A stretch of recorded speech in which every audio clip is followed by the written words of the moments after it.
जी अस्सलाम वालेकुम कैफेट। आज के लेक्चर का आगाज़ करते हैं। Lecture number 7। आज के लेक्चर में एज़ यूजुअल पहले हम प्रीवियस लेक्चर का क्विज़ कंडक्ट करवाएंगे ताकि प्रीवियस लेक्चर की अंडरस्टैंडिंग हमें क्लियर हो जाए, क्विक रिवीजन हो जाए हमारी। फिर इसके बाद नेक्स्ट लर्निंग ऑब्जेक्टिव की तरफ चलेंगे। हाँ, आज प्रीवियस लेक्चर की होम असाइनमेंट से एक क्वेश्चन है सलमान वाला, ठीक है, होम असाइनमेंट में दिया गया था, वो अहम क्वेश्चन है, उसको भी हमने क्लास में डिस्कस करना है, ठीक है। लेकिन पहले क्विज़ का सिस्टम आपको पता है, लिंक आपके ग्रुप में शेयर कर दिया गया है, क्लिक कीजिए और ज्वाइन कीजिए। रेडी है तो बताइए ताकि हम क्विज स्टार्ट करें। रेडी है जी? चलिए जी, CRN लिखिए और तैयार हो जाइए पहले क्वेश्चन का आंसर देने के लिए।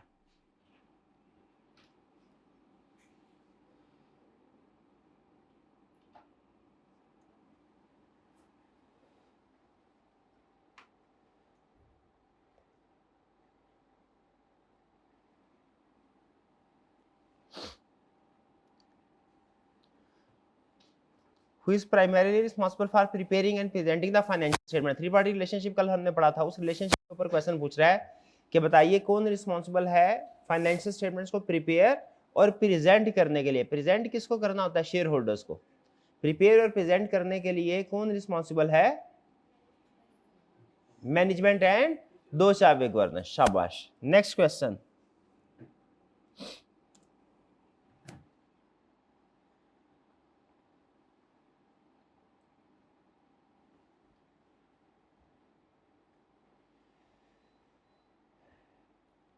Which of the following is not a responsibility of management and दो चार governors regarding financial statements? क्या रिस्पॉन्सिबिलिटी नहीं है? क्या नहीं है मैनेजमेंट और दो चार governors की रिस्पॉन्सिबिलिटी? ओपिनियन एक्सप्रेस करना, ये तो ऑडिटर की रिस्पॉन्सिबिलिटी है। बाकी अप्रोप्रिएट काउंटिंग पॉलिसी अप्लाई करना, फ्रॉड को प्रिवेंट डिटेक्ट करना, रीजनेबल एस्टिमेट अप्लाई करना, ये सारी की सारी रिस्पॉन्सिबिलिटी मैनेजमेंट की है, ठीक है। ये वो ओवरऑल जो रिस्पॉन्सिबिलिटी थी फाइनेंशियल स्टेटमेंट्स प्रिपेयर करने वाली, उसकी एक्सप्लेनेशन में है ना ये काउंटिंग पॉलिसीज वाली बात, एस्टिमेट्स वाली बात, और ये जो प्रिवेंटिंग एंड डिटेक्टिंग फ्रॉड है ये वो स्पेसिफिक रिस्पॉन्सिबिलिटी में से सर। तो ये सारी रिस्पॉन्सिबिलिटी है। ओपिनियन एक्सप्रेस करना मैनेजमेंट की नहीं बल्कि ऑडिटर की रिस्पॉन्सिबिलिटी है।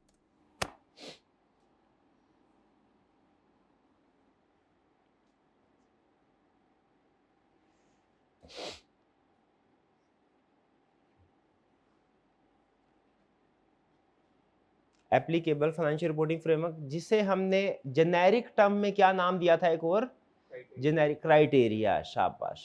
जाहिर है जिसने फाइनेंशियल स्टेटमेंट्स प्रिपेयर करनी है क्राइटेरिया भी उसी ने डिसाइड करना है। तो किसने डिसाइड करना है? मैनेजमेंट ने। ऑडिटर ने क्या डिसाइड करना होता है इसके बारे में कि क्राइटेरिया शाबाश एक्सेप्टेबल है कि नहीं। अगर एक्सेप्टेबल ना हो तो ऑडिटर क्या करता है? डिक्लाइन करता है। शाबाश। तो ये रिस्पॉन्सिबिलिटी मैनेजमेंट और दो चार गवर्नेंस की है।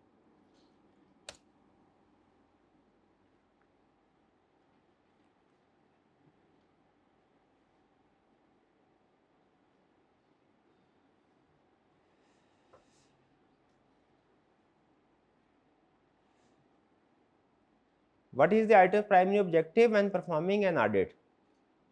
Prepare financial statement to detect fraud, advice issue करना, या to obtain reasonable assurance that financial statements are free from material misstatement। शाबाश। और कल आपको याद होगा हमने डिस्कशन की थी वर्ड मटेरियल के ऊपर भी और वर्ड रीजनेबल एश्योरेंस के ऊपर भी, याद है ना? और मटीरियलिटी कैलकुलेट कैसे करते हैं? Materiality level 5% of profit. बेहतरीन बेहतरीन, सही जा रहे।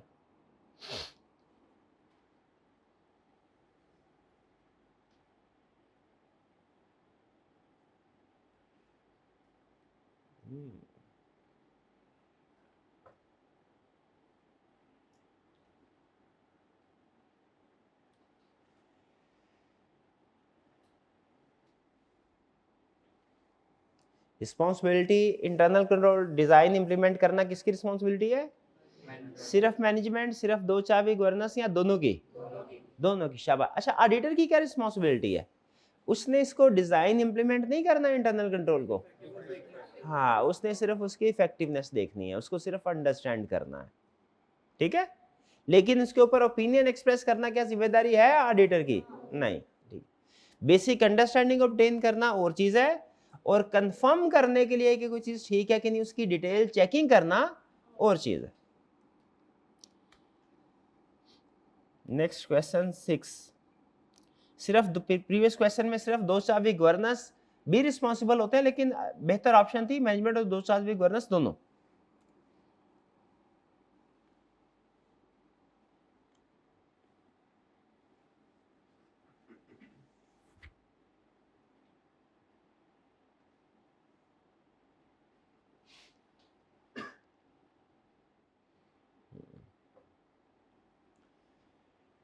फ्रॉड के हवाले से ऑडिटर की क्या रिस्पॉन्सिबिलिटी है? क्या ऑडिटर गारंटी देता है कि फ्रॉड डिटेक्ट होगा?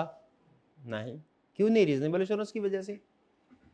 सी, auditor only focused on fraud not error. नहीं, ऑडिटर दोनों के ऊपर फोकस करता है, एरर के ऊपर भी, फ्रॉड के ऊपर भी। जो रीजनेबल एश्योरेंस वाली हमने उसकी रिस्पॉन्सिबिलिटी पढ़ी है, उसमें वो एंड पे कहता है कि मिस स्टेटमेंट चाहे एरर की वजह से हो चाहे फ्रॉड की वजह से हो, ऑडिटर दोनों के ऊपर रीजनेबल एश्योरेंस ऑब्टेन करता है। तो ये भी गलत। और फिर auditor responsible for preventing fraud? नहीं, ये तो मैनेजमेंट की रिस्पॉन्सिबिलिटी है। करेक्ट ऑप्शन क्या हुई? Auditor consider the risk of fraud while obtaining reasonable assurance. इसका मतलब क्या है कि ऑडिटर ने वैल्यूएट करना है, अगर कहीं पर कोई रिस्क ऑफ फ्रॉड होगा तो फिर वो उसको सामने रखते हुए प्रोसीजर परफॉर्म करेगा, ठीक है। ये रिस्क ऑफ फ्रॉड वाली बात थोड़ा सा आपके लिए टू अर्ली है, थोड़ा सा टेक्निकल भी होगी शायद, लेकिन ये आहिस्ता जैसे जैसे ऑडिट चलेगा आप इसको समझेंगे आप कि रिस्क असेसमेंट क्या होती है। बहरहाल इंटरेस्टिंगली सबने ठीक आंसर दिया, good.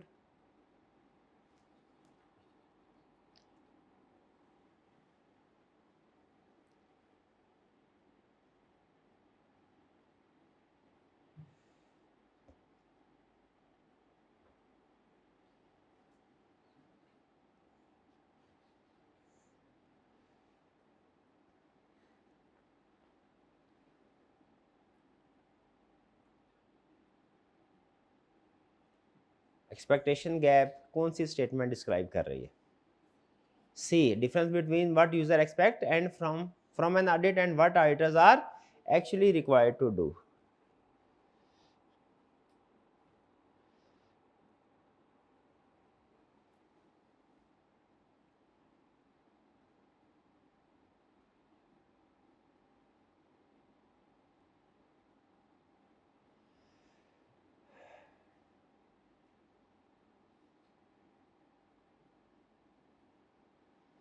What must management provide to the auditor during the audit process? क्या प्रोवाइड करना है? Full access. जो भी ऑडिट पर्पस के लिए जो भी इंफॉर्मेशन रेलिवेंट है या जिस भी पर्सन को ऑडिटर रिक्वेस्ट करे उसको एक्सेस प्रोवाइड करना। क्या ऑडिटर ऑडिट के दौरान में अकाउंट्स डिपार्टमेंट के अलावा दूसरे लोगों से भी इंफॉर्मेशन ऑब्टेन कर सकता है? बिल्कुल कर सकता है, ठीक है। जैसे लीगल डिपार्टमेंट से भी क्या इंफॉर्मेशन लेगा? कंपनी के खिलाफ कौन से लीगल केसेस हैं, ताकि उनकी प्रोविजन या डिस्क्लोजर रिकॉर्ड किया जा सके।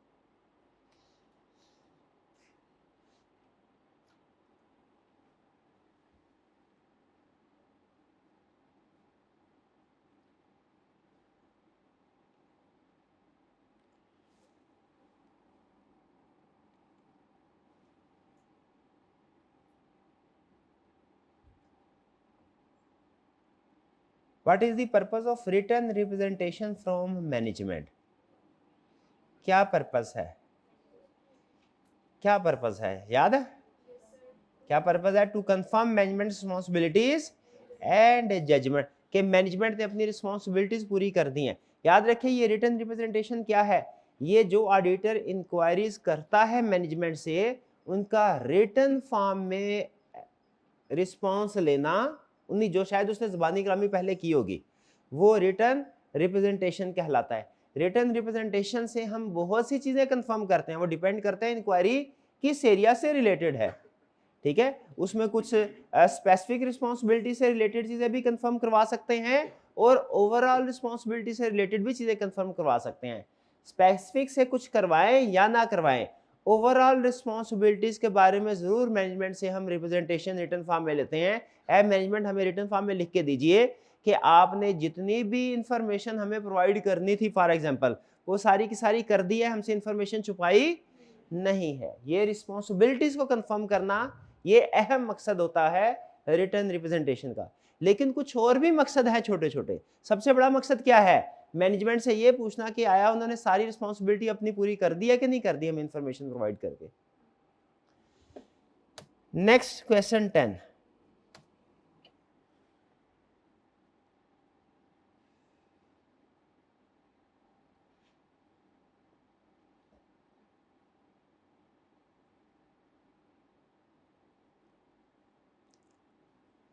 इनमें से कौन सी ऑडिटर के बारे में मिसकंसेप्शन है? ट्रू चीज, फैक्ट नहीं पूछ रहा, रियलिटी नहीं पूछ रहा, क्या पूछ रहा है? Misconception. They provide reasonable assurance, ये तो सही स्टेटमेंट है। They check representative sample of transaction, sampling भी सही स्टेटमेंट है। They communicate findings as per ISS, ये भी हमने कल पढ़ा था, सही statement. They are responsible for preparing financial statements, ये गलत है। सेकेंड लास्ट क्वेश्चन ये रहा आपके सामने।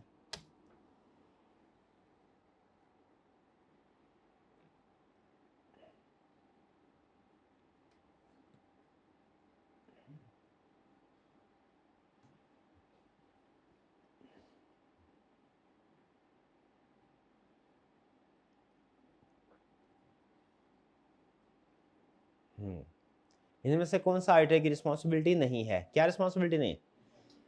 इफेक्टिवनेस ऑफ इंटरनल कंट्रोल, ये तो मैनेजमेंट की रिस्पॉन्सिबिलिटी। ऑडिटर सिर्फ उनके बारे में बेसिक अंडरस्टैंडिंग हासिल करता है, सिर्फ ये देखने के लिए कि इंटरनल कंट्रोल स्ट्रांग है या वीक है, बस। बेसिक अंडरस्टैंडिंग हासिल करना उसकी इफेक्टिवनेस को इंश्योर करना नहीं है, उसके इंटरनल कंट्रोल पे ओपिनियन एक्सप्रेस करना नहीं है, ठीक है। बेसिक अंडरस्टैंडिंग सिर्फ सरसरी तौर पे इंफॉर्मेशन लेना। Correct option C. Last question,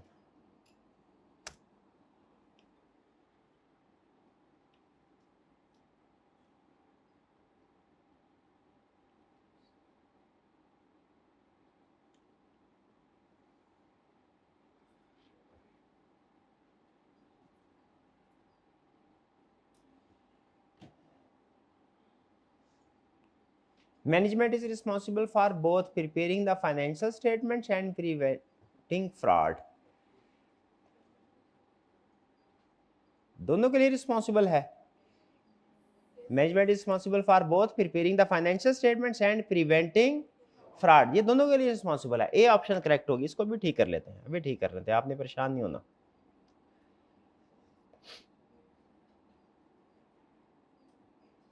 इसमें ए ऑप्शन करेक्ट है, ठीक है जी। देखिए जरा मोबाइल पे, करेक्शन होगी जी। चलिए, अच्छा एक चीज मैं आपके साथ शेयर करूं, आपके साथ हम डेली बेसिस के ऊपर, डेली लेक्चर के ऊपर दो तरह के क्वेश्चन डिस्कस करते हैं, शेयर करते हैं। एक तो ये क्विज होता है और एक होता है थ्योरी टू प्रैक्टिस। आपके LMS के ऊपर थ्योरी टू प्रैक्टिस आपने कभी अटेम्प्ट किया, देखा जाके LMS के ऊपर? आपको नहीं पता? LMS की एक्सेस आपको मिली हुई है? LMS के ऊपर थ्योरी टू प्रैक्टिस के नाम से कोई चीज आपको शेयर नहीं होती? हाँ, इसको आज कीजिएगा, ठीक है। वो थ्योरी टू प्रैक्टिस आज हम अवेलेबल कर देते हैं।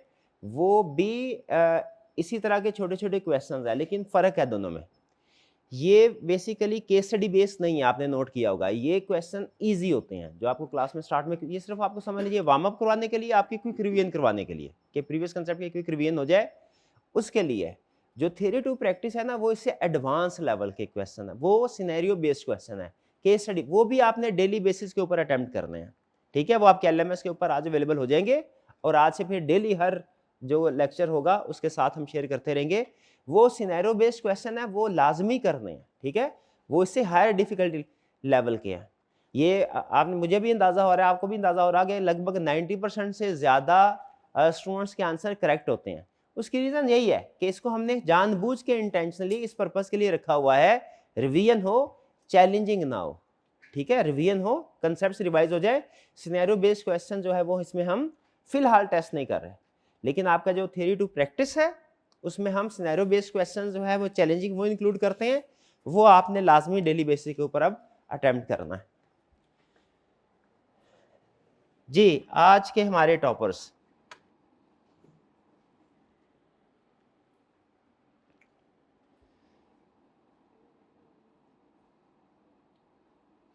जी शाबाश।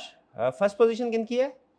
सेकंड पोजीशन, थर्ड पोजीशन, हाईबी क्लास रूम नंबर 6, शाबाश, third position, good. Fourth position, fifth position, sixth position, हाईबी क्लास रूम नंबर 4, शाबाश। Seventh position, eighth position, ninth position, ये भी हाइब्रिड क्लास रूम नंबर 4, शाबाश। 10th पोजीशन, शाबाश। Hybrid class की अच्छी परफॉर्मेंस रही आज, लेकिन ऑनलाइन स्टूडेंट्स की आज प्राइज नहीं हुआ। चलिए खैर, ये तो था हमारा क्विज। अब चलते हैं, कल होम असाइनमेंट आपको दी गई थी। होम असाइनमेंट कितने स्टूडेंट्स ने किया, जरा हाथ उठाइए। हाइब्रिड क्लास में कितने स्टूडेंट्स ने किया होम असाइनमेंट, हाथ उठाइए। बस ठीक है, ठीक है, गुड। इसी तरीके से आपने होम असाइनमेंट डेली बेसिस के ऊपर करते रहना है।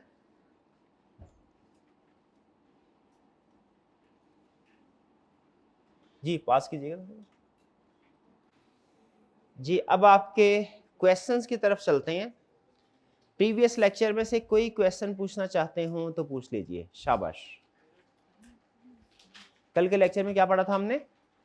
पढ़ा गया था कल के लेक्चर में भैया, responsibility of management, responsibilities of auditor और रिस्पॉन्सिबिलिटीज ऑफ स्टेक होल्डर्स। जी रिस्पांसिबिलिटीज ऑफ मैनेजमेंट में था कि इंटरनल कंट्रोल को डिजाइन करना होता है। सर उसको डिजाइन करने के लिए कोई रूल्स और रेगुलेशन दिए हुए हैं, स्टैंडर्ड्स हैं आपको? इंटरनल कंट्रोल को डिजाइन करना मैनेजमेंट की रिस्पॉन्सिबिलिटी है। क्या इंटरनल कंट्रोल को डिजाइन करने के लिए रूल्स एंड रेगुलेशन क्या हमारे ऑडिटिंग स्टैंडर्ड ने दिए हुए हैं?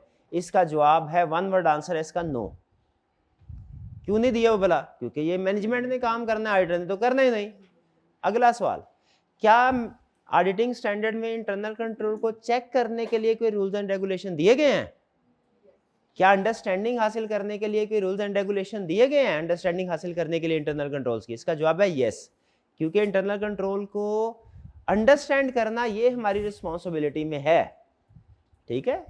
लेकिन उसको डिजाइन इंप्लीमेंट करना ये चूंकि ऑडिटर की रिस्पॉन्सिबिलिटी नहीं है, तो इसीलिए ऑडिटिंग की बुक्स में भी इसका डिटेल जिक्र नहीं है, ठीक है। और कोई क्वेश्चन? सर चैप्टर 1 में हमने पढ़ा था कि ऑडिटर इंटरनल कंट्रोल को इफेक्टिवली है यानी उसको चेक करता है और रिकमेंडेशन देता है। जी जी कल हमने पढ़ा था कि वो ओपिनियन भी प्रोवाइड करता है। जी बिल्कुल, ओपिनियन नहीं प्रोवाइड करता है। मतलब क्या, देखिए इंटरनल कंट्रोल के बारे में दो टर्म्स बोली जाती हैं, एक ऑब्टेन अंडरस्टैंडिंग ऑफ कंट्रोल, एक है टेस्ट ऑफ कंट्रोल, और एक तीसरी भी टर्म बोली जाती है एक्सप्रेस ओपिनियन ऑन कंट्रोल। तीन टर्म्स, इनको चाहे आप नोट कर लीजिए, ठीक है। इंटरनल कंट्रोल के कंटेक्स्ट में तीन तरह के काम होते हैं। एक, to obtain understanding of internal control, दूसरा टू टेस्ट इंटरनल कंट्रोल, तीसरा to express opinion on internal control. इन तीनों का मतलब अलग अलग है, ठीक है। इन तीनों का मतलब अलग अलग है। देखिए, जब किसी चीज के ऊपर हमने ओपिनियन एक्सप्रेस करना होता है ना, तो इसका मतलब ये होता है कि आपने वो चीज को, सारी की सारी चीजों को, ओवरऑल उस सारी चीजों को चेक करना है। जैसे हमने फाइनेंशियल स्टेटमेंट्स पे ओपिनियन एक्सप्रेस करना होता है ना, तो हम फाइनेंशियल स्टेटमेंट्स के हर एरिया को चेक करते हैं, हर लाइन आइटम को चेक करते हैं। ओवरऑल उसकी एक्यूरेसी इंश्योर करना जरूरी है जब किसी चीज पे हम ओपिनियन एक्सप्रेस करते हैं।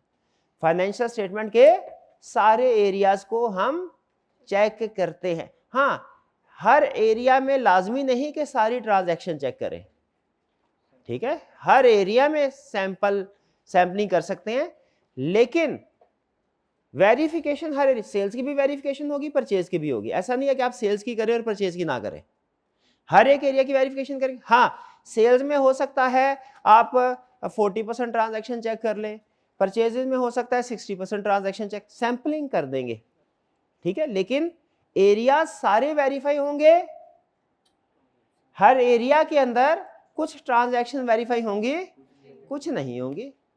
ये एरिया तो सारे वेरीफाई करेंगे ना। ओपिनियन एक्सप्रेस करने का मतलब ये होता है कि सारे एरियाज को वेरीफाई, जिस चीज के बारे में ओपिनियन देना है उसकी ओवरऑल सारी एक्यूरेसी को इंश्योर करना है।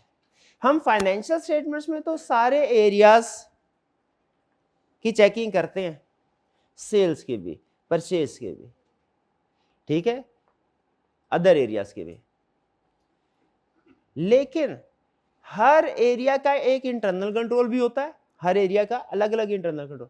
इंटरनल कंट्रोल हम सारे फाइनेंशियल स्टेटमेंट्स का चेक नहीं करते, सिर्फ बड़े बड़े जो हमारे एरियाज होते हैं उनका इंटरनल कंट्रोल सिस्टम चेक करते हैं, बाकियों का इंटरनल कंट्रोल सिस्टम चेक नहीं करते। इसीलिए क्या हम इंटरनल कंट्रोल पे ओपिनियन एक्सप्रेस कर सकते हैं?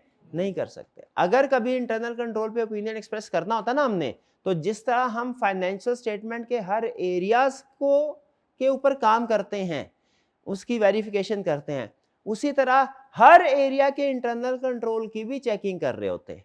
जबकि हम हर एरिया के इंटरनल कंट्रोल की चेकिंग नहीं करते, सिर्फ किन की चेकिंग करते हैं? बड़े बड़े एरिया, जिन्हें हम बोलते हैं सिग्निफिकेंट। ठीक है, तो इससे ये साबित हो गया कि इंटरनल कंट्रोल के ऊपर ओपिनियन हम एक्सप्रेस कभी भी नहीं कर सकते। क्यों नहीं कर सकते? हम ओवरऑल सारा इंटरनल कंट्रोल सिस्टम के ऊपर काम करते ही नहीं है, हम तो सिर्फ 4-5 सिलेक्टेड एरियाज के ऊपर, 6-7 सिलेक्टेड एरियाज के ऊपर काम करते हैं। ये बात समझ आ गई? अच्छा, अब जिन एरियाज पे काम करते हैं उन एरियाज पे भी 2 लेवल होते हैं काम करने के। एक होता है ऑब्टेन अंडरस्टैंडिंग, एक होता है टेस्ट। ऑब्टेन अंडरस्टैंडिंग का मतलब क्या है? जैसे फर्ज कीजिए ये आपने नोट कर रहे होंगे क्लास में, आपको ये सीसीटीवी कैमरा एक नजर आ रहा है ये ऊपर कॉर्नर पे, ठीक है?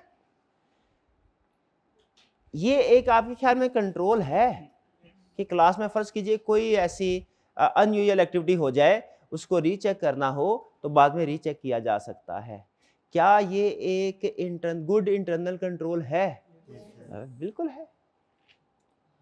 आप आए, आपने इसको देखा, इस लेवल की अंडरस्टैंडिंग को कहते हैं, इस लेवल के काम को कहते हैं understanding of control, obtain understanding of control. आप आए, आपने देखा हाँ कंट्रोल एग्जिस्ट कर रहा है, ठीक है, ये क्या है? Understanding of control. लेकिन ये भी तो पॉसिबल है सीसीटीवी कैमरा खराब हो, रिकॉर्डिंग इसकी सेव ही ना हो रही हो, ये भी तो पॉसिबल है कि नहीं है? ठीक है, तो अगर आप सिर्फ ये चेक करें कि कोई सिस्टम एग्जिस्ट कर रहा है कि नहीं, इसको हम कहते हैं अंडरस्टैंडिंग ऑफ कंट्रोल। और अगर आप ये चेक करें कि कोई इंटरनल कंट्रोल सिस्टम सही ऑपरेट भी कर रहा है कि नहीं, सही काम भी कर रहा है कि नहीं, इसको क्या कहते हैं? Testing of control. Testing of control. Auditing standard हमें बताते हैं कि obtain understanding of control different है, obtain testing of control different है। ऑब्टेन अंडरस्टैंडिंग ऑफ कंट्रोल आप आसानी से हासिल कर सकते हैं, सिर्फ इंक्वायरी करके या सिर्फ ऑब्जर्व करके देख के। जो टेस्ट ऑफ कंट्रोल है ये थोड़ा ज्यादा डिटेल है। और पता है क्या कहते हैं वो ऑडिटिंग स्टैंडर्ड? अब जरा सुनिए, ऑडिटिंग स्टैंडर्ड ये कहते हैं ऑडिटर ने फाइनेंशियल स्टेटमेंट के हर एरिया को चेक करना है, लेकिन इंटरनल कंट्रोल्स में हर एरिया को चेक नहीं करना, सिर्फ सिग्निफिकेंट को देखना है। इसीलिए ऑडिटर फाइनेंशियल स्टेटमेंट्स में तो ओपिनियन एक्सप्रेस कर सकता है, इंटरनल कंट्रोल पे ओपिनियन एक्सप्रेस नहीं कर सकता। ये बात समझ आ गई? अगली बात सुने, वो कहता है जिन एरियाज पे इंटरनल कंट्रोल्स को ऑडिटर ने चेक करना है उन पे भी ये काम 2 तरह से होता है, 2 लेवल पे, 2 तरीके। Number 1 obtain understanding of control, number 2 test of control. Understanding of control पहले होगा कि बाद में? पहले होगा। स्टैंडर्ड कहता है पहले अंडरस्टैंडिंग ऑफ कंट्रोल ऑब्टेन करे। अगर आपको लगे कि कंट्रोल एग्जिस्ट कर रहा है, फिर नेक्स्ट लेवल पे देखे कि वो सही काम भी कर रहा है कि नहीं, टेस्ट ऑफ कंट्रोल्स। ठीक है जी? और अगर आपको कहीं पे ये लगे कि कंट्रोल सही काम नहीं, या तो कंट्रोल सही काम कर रहा होगा या सही काम नहीं कर रहा होगा, ऐसा ही है ना? अगर सही काम कर रहा है तो हम क्या कहेंगे? इंटरनल कंट्रोल स्ट्रॉन्ग है। और अगर इंटरनल कंट्रोल सही काम नहीं कर रहा, हम क्या बोलेंगे? इंटरनल कंट्रोल वीक है। अच्छा, अब इंटरनल कंट्रोल वीक है तो उसके बारे में किसी को इतला देनी चाहिए, to communicate in accordance with auditors finding. दिला दे, बिल्कुल। तो जो वीक इंटरनल कंट्रोल होंगे ऑडिटर क्या करेगा, उनके बारे में मैनेजमेंट को रिटर्न फॉर्म में लिख देगा। तो ये बातें आपको समझ आ गई। तीन ये टेक्निकल कंसेप्ट्स है, तीन: obtain understanding, test of control और एक्सप्रेस ओपिनियन ऑन कंट्रोल। इन तीनों में क्या फर्क है, ये समझ आ गई आपको? पाकिस्तान में इंटरनल कंट्रोल पे ओपिनियन एक्सप्रेस नहीं किया जाता, अमेरिका में किया जाता है। उसमें फाइनेंशियल स्टेटमेंट पे भी, उसे बोलते हैं इंटीग्रेटेड रिपोर्टिंग, फाइनेंशियल स्टेटमेंट पे भी ओपिनियन एक्सप्रेस किया जाता है और इंटरनल कंट्रोल पाकिस्तान में रिक्वायरमेंट नहीं है। तो वहां पे अब गैस कीजिए, जो जब इंटरनल कंट्रोल पे ऑडिटर ने ओपिनियन एक्सप्रेस करना है, ठीक है, तो वहां पे क्या ऑडिटर सिर्फ सेलेक्टेड चीजों का, एरियाज का कंट्रोल अंडरस्टैंड कर रहा होगा कि हर एक का? हर एक का कर रहा होगा। पाकिस्तान में ये रिक्वायरमेंट नहीं है, हम लोग नहीं करते, ठीक है। ये आगे चल के आप पढ़ेंगे कि बाज़ औक़ात जो लोकल लॉज है ना, कंट्री टू कंट्री वेरी करते हैं, तो कुछ चीज़ें एडिशनल भी करनी पड़ती है लोकल लॉ के कहने पे। ऑडिटिंग स्टैंडर्ड नहीं रिक्वायर करता, लेकिन लोकल लॉ कहता है। तो बताइए, गैस कीजिए, ऐसी चीज़ें हम एज ऑडिटर करते होंगे कि नहीं करते होंगे? चलिए जी, अब मुझे बताइए, क्या ये समझ आ गई आपको? Understanding of control, test of control और ओपिनियन ऑन कंट्रोल, तीनों में फर्क बताया आपने, भूलेगा तो नहीं इंशाल्लाह आप?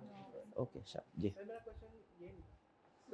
कोई बात नहीं, लेकिन मैंने समझाना था। समझ आ गई सारी, लेकिन मेरा क्वेश्चन ओके, चैप्टर 1 में हमने पढ़ा था कि इंटरनल कंट्रोल को इवैल्यूएट करके वो रिकमेंडेशंस देता है। हाँ जी, चैप्टर 2 में हम पढ़ रहे हैं कि वो ओपिनियन नहीं देता। हाँ, दोनों में फर्क क्या है? दोनों में फर्क ये है कि रिकमेंडेशन का मतलब ये है, एक चीज है एक्टिवली किसी चीज को चेक करना, ऑडिटर जाके खुद इंटरनल कंट्रोल की एक एक चीज को चेक करे, वो ओपिनियन होता है।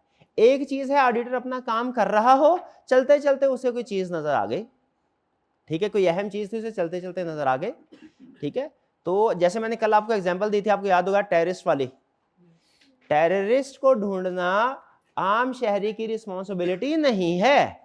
ऑडिटर ने ओपिनियन एक्सप्रेस नहीं करना, क्योंकि वो चेकिंग कर ही नहीं रहा हर घर की, एक आम शहरी जो है, कि भाई दहशतगर्द है कि नहीं। लेकिन अगर कोई उसके सामने आ जाए तो क्या वो उसे कम्युनिकेट करने देना चाहिए? क्या इसका ये मतलब है कि उसने हर घर की चेकिंग की है? नहीं नहीं, वो ये कहेगा भाई ये तो इत्तेफाक से हमारे सामने आ गया, मशकूक सरगर्मी हो रही थी, हमने ढूंढा, हम आपको बता रहे हैं, बाकी हमें श्योर नहीं हो सकता किसी और घर में भी कोई दहशतगर्द छुपे हों, ठीक है। तो ऑडिटर ओपिनियन इंटरनल कंट्रोल पे एक्सप्रेस नहीं करता, लेकिन अगर उसे अंडरस्टैंडिंग ऑफ कंट्रोल और टेस्ट ऑफ कंट्रोल में कोई वीकनेसेस नजर आ जाए तो वो वीकनेसेस मैनेजमेंट को जरूर बता देगा, ठीक है। वो वीकनेसेस बताने का ये मतलब नहीं है कि ऑडिटर ओपिनियन एक्सप्रेस कर रहा है, क्योंकि वो तो जो उसके सामने चीज आई वो वही बता रहा है, उसने सारी चीजें चेक नहीं की। इंटरनल कंट्रोल में सारे सिस्टम को हम चेक नहीं करते, सिर्फ वो जो हमारे फाइनेंशियल स्टेटमेंट से रिलेटेड मोटी मोटी कुछ चीजें होती हैं, उन एरियाज के इंटरनल कंट्रोल को हम अंडरस्टैंड करते हैं और टेस्ट करते हैं। और कोई क्वेश्चन? जी शाबाश।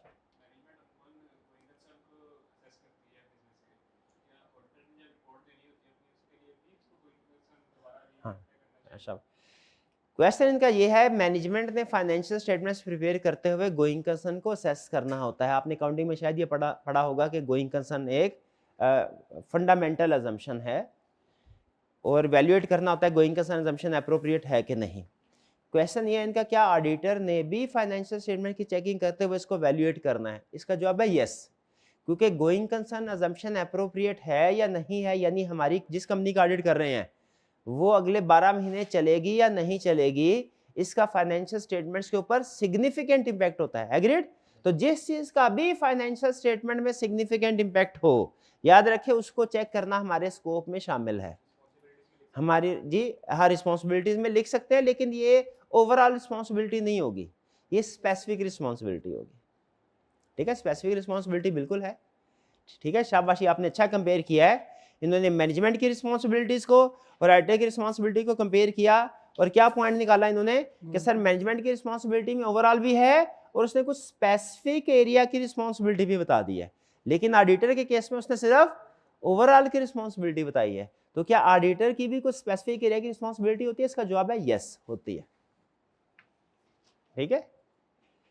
इस चैप्टर में आपको सिर्फ ओवरऑल रिस्पॉन्सिबिलिटी समझाना ही मकसद है, जो स्पेसिफिक रिस्पॉन्सिबिलिटी है वो आगे स्पेसिफिक चैप्टर्स आएंगे, उनमें डिटेल में पढ़ेंगे। और कोई क्वेश्चन? और कोई क्वेश्चन नहीं? चलिए अब एक बहुत ही कंसेप्चुअल केस स्टडी है, होम असाइनमेंट में कल आपको दी थी, आइए जरा उसको अटेम्प्ट करते हैं। वो थी हमारी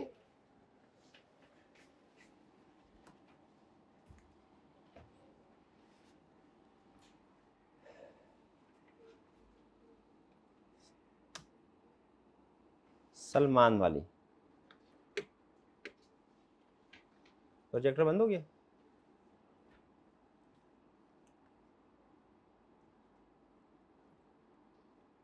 पास कीजिएगा जी। क्वेश्चन स्टार्ट करते हैं हम।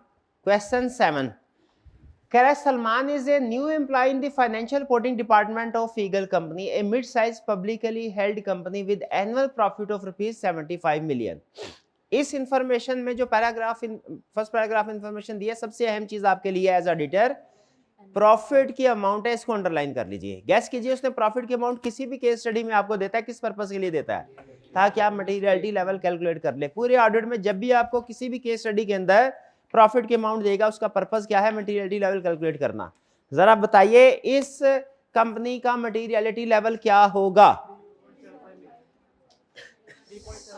3.75 मिलियन। कैसे कैलकुलेट किया? 5% ऑफ प्रॉफिट। 75 मिलियन को 5% से मल्टीप्लाई कर दीजिए तो आपके पास मटेरियलिटी लेवल आ जाएगा जो लगभग 3.75 मिलियन है। क्लियर? आगे चलते हैं। कह रहे हैं as Eagle company prepared for its annual audit, his manager came to him to complain about the auditors. ठीक है, ऑडिटर्स के खिलाफ वो शिकायत कर रहा है मैनेजर। कह रहा है their audit fee was so high yet every year they never found all of the mistakes made by the staff in Eagle company. कहते हैं इतनी ज्यादा फीस लेते हैं लेकिन फिर भी सारी मिस स्टेटमेंट्स डिटेक्ट नहीं कर पाते। क्या इसकी शिकायत दुरुस्त है? दुरुस्त नहीं है। क्यों? क्योंकि हम रीजनेबल एश्योरेंस प्रोवाइड करते हैं और वो भी मटेरियल मिस स्टेटमेंट पे। इमटेरियल मिस स्टेटमेंट के तो हम डिटेक्ट करने के लिए रिस्पॉन्सिबल ही नहीं है, मटेरियल मिस स्टेटमेंट को भी डिटेक्ट करने के रिस्पॉन्सिबल हैं हम किस हद तक? रीजनेबल एश्योरेंस तक। कहता है 1 year he explain they even missed ₹5,000 fraud. कहता है 1 साल तो ऐसा हुआ पूरे 5,000 का फ्रॉड था, उन्होंने डिटेक्ट नहीं किया। Required, how can Salman convince his manager about value that the company receives from the audit? जी, कैसे सलमान कन्विंस कर सकता है कि ऑडिट करने से कंपनी को फायदा होता है? ये कौन सा कंसेप्ट पूछ रहा है? एडवांटेजेस। तो उसको एडवांटेजेस बता के कन्विंस किया जा सकता है। डन जी। अच्छा, फिर इसके बाद part B, how can Salman explain that missing a ₹5,000 fraud does not indicate that the auditors performed an ineffective audit. ये कैसे सलमान एक्सप्लेन करेगा कि भाई 5,000 का अगर फ्रॉड डिटेक्ट नहीं किया ना, उसका ये मतलब नहीं है कि ऑडिट ठीक नहीं होता। हाँ, यहाँ पे जो रेलिवेंट चीज होगी, क्या वो रीजनेबल एश्योरेंस होगी कि मटेरियलिटी लेवल की डिस्कशन? मटेरियल। हम कहेंगे भैया ये तो इमटेरियल है, इमटेरियल को तो हम चेक करने के रिस्पॉन्सिबल है ही नहीं। हमारी रिपोर्ट में देख लो, हम जो ओपिनियन देते हैं whether financial statements are free from material misstatement का वर्ड यूज करते हैं, ऑल मिस स्टेटमेंट का वर्ड यूज नहीं करते, तो है ही इमटेरियल। ये तो हमारी जिम्मेदारी में आते ही नहीं है। सी केस इंटरेस्टिंग है। सी पार्ट में कह रहा है how can Salman explain that missing A ₹5 million fraud does not indicate that the auditors performed an ineffective audit. इस पे सोचना है आपने। 5,000 तो आपने इमटेरियल कर दिया, 5 मिलियन तो मटेरियल है ना। अगर 5 मिलियन का कोई अगर फ्रॉड डिटेक्ट नहीं करता, वो तो रिस्पॉन्सिबल होना चाहिए कि वो भी हो सकता है ना हो, वो भी हो सकता है ना हो। क्यों? क्योंकि फ्रॉड पे भी वो मटेरियल आइटम्स पे भी रीजनेबल एश्योरेंस ऑब्टेन करता है। ठीक है, तो इसमें जो नॉर्मली जो थर्ड पार्टीज होती है ना, वो ये कहते हैं भाई ना 5,000 का फ्रॉड आप डिटेक्ट कर सकते हैं, ना 5 मिलियन के करने के लिए जिम्मेदार, तो आप करते क्या है? फिर फायदा क्या है? आपने करना क्या है? फिर सवाल ये ज़हन में आता है ना। तो भाई हम हो सकता है कि कोई बहुत ही टेक्निकल या डिटेल वारदात की गई हो ना, उस एरर या उस फ्रॉड को हम डिटेक्ट ना कर सके, हो सकता है। लेकिन जो बाकी के एरर्स हैं वो हमारे नॉर्मल ऑडिट से डिटेक्ट हो जाते हैं। और बाकी के भी जो फ्रॉड ऐसे हैं जो कि नॉर्मल है, बहुत ज्यादा एक्सपर्टीज के साथ नहीं किए गए, कोई बंदा नया नया फ्रॉड सीख रहा है, वो पकड़ा जाएगा। कोई जो बहुत ही सीनियर सोफिस्टिकेटेड तरीके से अगर फ्रॉड करेगा ना, वो शायद हम डिटेक्ट ना कर सके, वरना बाकी के जो नॉर्मल लेवल के फ्रॉड है वो सारे हम डिटेक्ट कर लेंगे, और एरर्स भी हम तकरीबन सारे आइडेंटिफाई कर लेते हैं। ये फायदा है। हम कहेंगे भाई आप ये ना देखें हम क्या डिटेक्ट नहीं कर पा रहे, आप ये देखिए हम क्या डिटेक्ट कर पा रहे हैं। ये 5% के करीब जो फ्रॉड है अगर हम डिटेक्ट नहीं कर पा रहे तो वो ठीक है, लेकिन 95% के करीब हम कर पा रहे हैं ना, वो भी तो देखिए साथ, समझ रहे हैं। जब हम पे कोई इल्जाम लगाएगा आपने ये चीज आइडेंटिफाई नहीं की, तो हमने उसकी तवज्जो किस तरफ दिलानी है कि भाई देखो वो 95% भी देखो जो हमने आइडेंटिफाई कर दी है। डन जी, ये समझ आ गया आपको क्वेश्चन, इसमें कोई प्रॉब्लम? चलिए अच्छा, मुझे इस क्वेश्चन से एक और चीज याद आ गई। आपको पता है आज आपका टेस्ट है, टेस्ट करने का एक तरीकाकार सुन लीजिए, ठीक है, ऑनलाइन वाले स्टूडेंट्स के लिए भी है।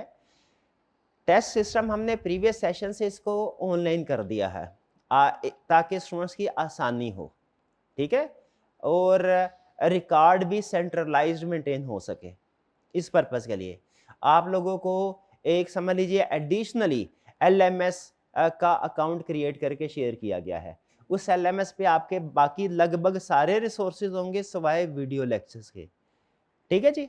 तो आपके टेस्ट भी LMS के ऊपर अपलोड कर दिए जाते हैं। ऑनलाइन वाले स्टूडेंट्स के पास ऑप्शन है, वो भी चाहे तो फिजिकली कॉलेज में आके भी टेस्ट दे सकते हैं, जो जाहिर है जो लाहौर उसके आसपास के लोग होंगे, बच्चे होंगे, और ऑनलाइन घर बैठ के भी टेस्ट अटेम्प्ट कर सकते हैं। फिजिकल वाले बच्चों के पास में भी दोनों ऑप्शंस है, चाहे तो आप टेस्ट रूम में फिजिकली जाके टेस्ट दे दीजिए। टेस्ट रूम आपको बता दिया गया कौन सा है? हाँ, टेस्ट रूम अलग एलोकेट किया गया है, वो ऊपर 2nd फ्लोर पे है, गलबन 2nd फ्लोर पे है ना, 1st फ्लोर पे है, हाँ जी, तो वो आपको बता दिया गया है। वहां पे जाके आप सारे दिन में मॉर्निंग से लेके इवनिंग गलबन एंड लास्ट एंट्री टाइम 4 बजे तक का है, वैसे 5 बजे तक का है, लेकिन जाहिर है 1 घंटा आपको टेस्ट अटेम्प्ट करने के लिए भी चाहिए। 4 बजे तक कभी भी आप जाके 1 घंटे अगर आपके पास फ्री हो फिजिकली टेस्ट दे सकते हैं। अगर किसी वजह से कॉलेज में टेस्ट नहीं दे सकते तो ये इंश्योर करने के लिए कि आपको एक दूसरी अपॉर्चुनिटी भी हो, आप घर से भी टेस्ट अटेम्प्ट कर सकते हैं। करना क्या है? स्टेप नंबर 1, आप LMS के ऊपर जाएंगे, अपना कोर्स पेज देखेंगे, उसमें आपको टेस्ट 1 के नाम से एक फोल्डर सा नजर आ रहा होगा, उसके ऊपर आपने क्लिक करना है। अंदर एक PDF की फाइल होगी, उस पर क्लिक करेंगे, फाइल डाउनलोड हो जाएगी, वो आपका टेस्ट है। आपने उस टेस्ट को चाहे तो घर में इंतजाम है तो कोई प्रिंट निकलवा लें उसका, या चाहे तो वो लैपटॉप के ऊपर कंप्यूटर के ऊपर ही ओपन करके उसको अटेम्प्ट कीजिए। अटेम्प्ट करने के लिए आपको बताया गया है रूल्स, वो जो क्लास बताए थे पहले। आपने स्टैंडर्ड साइज वो पेज इस्तेमाल करना है जिस तरह का एग्जाम का पेज होता है, उसी स्टाइल का, ठीक है। वो डायरी पेजेस वगैरह इस्तेमाल नहीं करने, छोटी छोटी कापियां जो होती हैं वो इस्तेमाल नहीं करनी। एक पेज के ऊपर दूसरा तीसरा क्वेश्चन भी अगर जगह है तो अटेम्प्ट कर सकते हैं, ताकि हमारा कागज बच जाए। एग्जाम में हर क्वेश्चन और हर पार्ट अलग पेज पे करना है, प्रैक्टिस करते हुए सेम पेज के ऊपर उसको कर सकते हैं। फिर उसके बाद कैम स्कैनर से तसल्ली से रोशनी वाली जगह पे तसल्ली से पिक्चर्स लेनी है।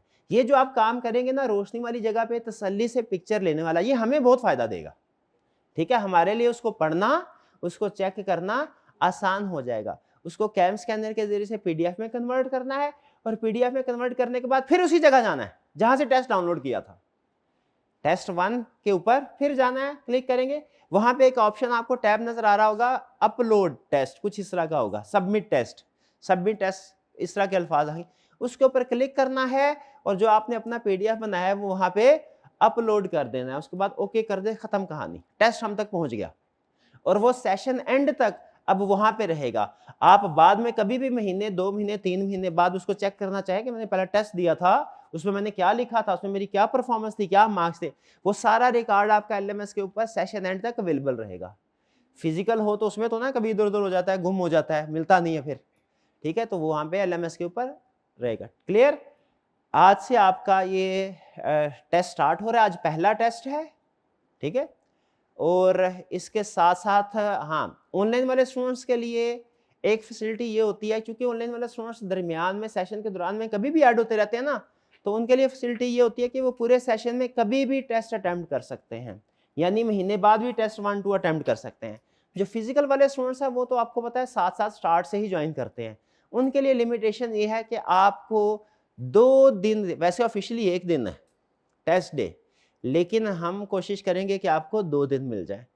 2 दिन दिए जाएंगे, आपने टेस्ट को अटेम्प्ट करना है। यानी टेस्ट 1 आप आज अवेलेबल हो गया, आज भी अटेम्प्ट कर सकते हैं, कल भी अटेम्प्ट कर सकते हैं, परसों टेस्ट 1 अटेम्प्ट नहीं कर सकते। और चूंकि वो टीम के साथ अरेंजमेंट हमने इस तरीके से की होती है कि वो फिजिकल वाले स्टूडेंट्स का वो पहले वेट कर लेते हैं, और जब इकट्ठे हो जाए तो सारे उसको फिर चेक कर लेते हैं। बाद में जब 1-1, 2-2 करके अगर आप टेस्ट 1 देंगे ना, तो टीम के लिए चेक करना पॉसिबल नहीं होगा, क्योंकि वो दूसरे टेस्ट चेक करने में बिजी होगी। तो इसीलिए अगर तो आप फिजिकल वाले स्टूडेंट्स ने टेस्ट 1 स्किप कर दिया, तो फिर 2 दिन के बाद वो टेस्ट कभी भी नहीं दे सकेंगे। आपने टेस्ट साथ साथ ही देना है। ऑनलाइन वालों के लिए फ्लेक्सिबिलिटी है, वो बाद में भी अगर चाहें तो अटेम्प्ट कर सकते हैं। क्लियर जी? चलिए जी। आपको मैसेज नहीं, ये मैंने क्लास में बताया हुआ टेस्ट है, क्लास में बताया हुआ टेस्ट नहीं, मैंने नहीं बताया हुआ क्लास में। हाँ जी, क्लास में बताया हुआ टेस्ट है, और ग्रुप में शायद वो आपका शेड्यूल भी शेयर हुआ है कि वीकली किस दिन। टेस्ट रूम के बाहर लगा हुआ, ग्रुप में नहीं, मैंने कहीं ग्रुप में पोस्ट देखी है। चले कोई बात नहीं, मैंने तो आपको बता दिया ना। चले नहीं भी बताया, फर्ज करें अभी बता रहा हूँ। अब आपके सर 1 दिन में तो तैयारी नहीं हो सकती, चले इसीलिए 2 दिन दिए, ठीक है। चले पहला टेस्ट है 3 दिन दे दिए, और बताएं और की फरमाइश है वो बताएं इंशाल्लाह वो भी, लेकिन आपने टेस्ट जरूर लेना, ठीक है जी। 3 दिन काफ़ी हैं, ये सिर्फ टेस्ट 1, आइंदा 2 दिन ऑफिशियली 1 दिन ही है, सिर्फ टेस्ट डे। वो तो हम ज़्यादा से ज़्यादा पार्टिसिपेशन इंश्योर करने के लिए इसको मैं रिक्वेस्ट करूँगा टीम से कि 2 दिन की एक्सटेंशन दे दे।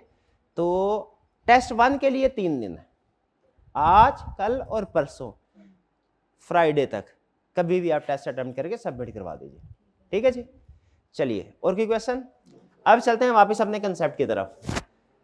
आज जो हम नया कंसेप्ट सीखने जा रहे हैं वो है essentials of proper conduct of audit. ये है क्या? इसमें याद करने वाली चीजें तो कम है, समझने वाली चीजें ज्यादा हैं। आज का लेक्चर बहुत ही कंसेप्चुअल है, याद करने वाली चीजें कम, समझने वाली ज्यादा। क्या कहता है? कहता है essentials of proper conduct of audit क्या है? यानी आपने एक अच्छा ऑडिट करना है, प्रॉपर ऑडिट करना है, इसके लिए क्या चीजें होना जरूरी है? एक अच्छे ऑडिटर में एक अच्छा ऑडिट करने के लिए क्या चीजें होना जरूरी हैं? कहता है 3 चीजें। स्टैंडर्ड क्या कहता है? 3 चीजें। वैसे तो बहुत सी चीजें होना जरूरी है, वो सच बोले, वो वक्त पे आए, वो अपने क्लाइंट के साथ अखलाक से पेश आए, जो डेडलाइन उसको दी गई है उसको मीट करे, उसी के मुताबिक रिपोर्ट दे, वगैरह वगैरह वगैरह। लेकिन स्टैंडर्ड कहता है ये चीजें जो हैं ये अलग, 3 चीजें सबसे जो अहम है वो नोट कर लेके, वो खुसूसियात जो हर अच्छे ऑडिटर में होनी चाहिए। पहली चीज क्या? इंडिपेंडेंस। दूसरी चीज क्या? Professional scepticism. तीसरी चीज क्या? Professional judgement. ये वो टर्म्स हैं जो आप फ्रीक्वेंटली हमारे प्रोफेशन में बोलेंगे, सुनेंगे, पढ़ेंगे, लिखेंगे। कौन कौन से terms? Independence, professional scepticism, professional judgement. ये 3 चीजें ऑडिटर में होना जरूरी है, और कोई खसूसियत हो या ना हो, ये 3 चीजें होना जरूरी है। फिर से बताइए कौन सी, मेरा भाई बताए। Independence, professional scepticism, professional judgement. इनका मतलब समझिए क्या है।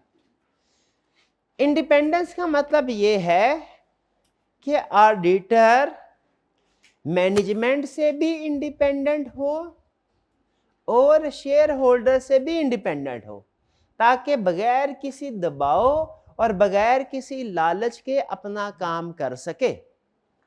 अगर वो डायरेक्टली या इनडायरेक्टली किसी तरीके से मैनेजमेंट के साथ रिलेटेड हुआ तो फिर वो सही तरीके से अपना काम नहीं कर सकेगा। जैसे कुछ एग्जाम्पल मैं आपके सामने रखता हूं, आपने मुझे बताना है इसमें ऑडिटर इंडिपेंडेंट है कि नहीं। अच्छा, इसमें एक चीज मैंने बोली कि ऑडिटर को मैनेजमेंट से भी इंडिपेंडेंट होना चाहिए और शेयर होल्डर से भी। आपको इस पे एतराज तो कोई नहीं है? कुछ स्टूडेंट कहते हैं सर मैनेजमेंट से इंडिपेंडेंट होना तो समझ आता है, शेयर होल्डर से क्यों इंडिपेंडेंट होना चाहिए? वो तो उनके भी यहाँ पे काम कर रहा है। वो तो अगर उनका बंदा होगा तो टका के सही तरीके से ऑडिट करेगा, चेकिंग करेगा। इसका जवाब ये है कि हमने जो रिपोर्ट देनी होती है वो सिर्फ शेयर होल्डर के नहीं है, वो स्टेक होल्डर्स के लिए भी है। अगर हमारी रिपोर्ट को फॉर एग्जांपल एफबीआर वाले भी यूज कर रहे हैं तो हम शेयर होल्डर के साथ अगर मिले हुए होंगे तो हम शेयर होल्डर के साथ मिलके एफबीआर को धोखा दे सकते हैं टैक्स बचाने के लिए। यानी अगर ऑडिटर इंडिपेंडेंट नहीं है तो मैनेजमेंट से इंडिपेंडेंट नहीं है, वो मैनेजमेंट के साथ मिलके शेयर होल्डर को धोखा दे सकता है। और अगर वो शेयर होल्डर से इंडिपेंडेंट नहीं है तो वो शेयर होल्डर के साथ मिलके आउटसाइड पार्टीज, टैक्स वालों को, गवर्नमेंट को धोखा दे सकता है। इसलिए ऑडिटर को दोनों से इंडिपेंडेंट होना चाहिए। डन जी। इंडिपेंडेंट होने का फायदा क्या होगा बताइए? देखिए जो लिखा हुआ है ना किताब है वो मुझे उसकी टेंशन नहीं है, वो जाएंगे आप पढ़ेंगे, रटा लगा लेंगे। वो मैं आपको असल में तैयारी करा रहा हूँ केस स्टडी के लिए। तो मुझे बताइए कि ऑडिटर का इंडिपेंडेंट होना जरूरी है। क्यों जरूरी है इंडिपेंडेंट होना बताइए? ताकि अपनी रिस्पॉन्सिबिलिटी को अच्छे तरीके से पूरा कर सके, उसको किसी तरीके से प्रेशराइज ना किया जा सके, कोई लालच वगैरह ना हो, ऐसा ही है। चलिए मैं कुछ सिचुएशन आपके सामने रखता हूँ, आपने मुझे बताना है। इसमें आपको मैं एक अनफेयर एडवांटेज दे देता हूँ इस क्वेश्चन में। जो आपसे अनफेयर एडवांटेज क्या? इन सब में कोई ना कोई प्रॉब्लम है, आपने मुझे बताना है प्रॉब्लम है क्या, यानी क्यों ऑडिटर के लिए गड़बड़ है। पहली चीज, सीईओ जो हमारे फर्म का मोस्ट सीनियर पार्टनर है जो ऑडिट कर रहा है, उसका भाई है। क्या ऑडिटर इंडिपेंडेंट है? नहीं है। अच्छा इसमें क्या गड़बड़ हो सकती है? हाँ, भाई के हक में फैसला दे सकता है, जहां पे उसके भाई ने काम किया होगा हो सकता है उसको सही तरीके से चेक ना करे। बिल्कुल ठीक, शाबाश शाबाश।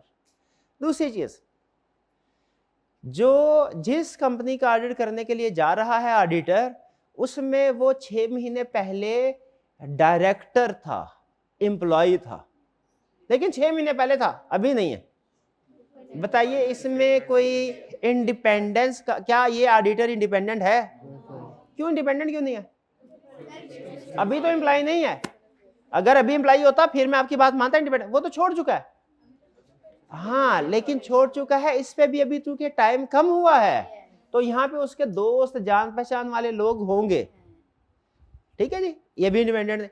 अच्छा आखिरी क्वेश्चन मुझे बताइए, अगर ऑडिटर के पास जिस कंपनी का वो ऑडिट करने जा रहा है उसके शेयर्स हैं, उसने उसके शेयर्स खरीदे हुए हैं, और ये मैं आपको बता दूं, जब कभी फाइनेंशियल स्टेटमेंट स्टॉक एक्सचेंज में जाती है ना, अगर उसमें प्रॉफिट हो तो शेयर की प्राइस बढ़ जाती है, अगर लॉस हो तो शेयर की प्राइस कम हो जाती है। अब बताइए अगर ऑडिटर ने शेयर खरीदे हुए हैं, क्या वो इंडिपेंडेंटली ऑडिट कर सकेगा?